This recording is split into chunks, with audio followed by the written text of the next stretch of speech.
Chairman Tehreek Insaf Imran Khan نے انکشاف کیا ہے کہ جب ہم حکومت میں تھے تو اسرائیل کو تسلیم کرنے کے لیے دباؤ تھا۔ امریکہ کے زیر اثر مخصوص لابی مسلم ممالک سے اسرائیل کو تسلیم کروانا چاہتی ہے۔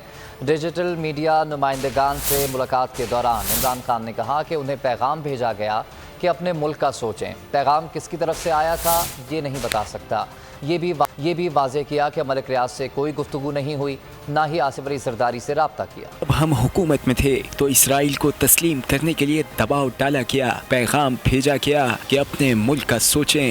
پیغام رساں کون تھا ابھی نہیں بتا سکتا۔ چیئرمین تحریک انصاف عمران خان کا انکشاف۔ ڈیجیٹل میڈیا نمائندگان سے ملاقات میں بولے، امریکہ کے زیر اثر ایک لابی سرگرم ہے جو مسلم ممالک سے اسرائیل کو تسلیم کرانے کے لیے سرگرم ہے۔ عمران خان نے اس بات کی بھی تردید کی کہ ان کی ملک ریاض سے کوئی گفتگو نہیں ہوئی، نہ ہی آصف علی زرداری سے کوئی رابطہ ہوا۔ عمران خان بولے کہ اسمبلیوں میں مستعفی ہو چکے ہیں، اس لیے استعفوں کی تصدیق کے لیے جانے کی ضرورت نہیں۔ اس بات کو بھی واضح کیا کہ لانگ مارچ ختم کرنے کے پیچھے کوئی ڈیل نہیں ہے۔ لانگ مارچ ختم نہ کرتا تو خون خرابہ ہوتا۔ سبسکرائب کریں اور بیل دبائیں تاکہ کوئی خبر رہ نہ جائے۔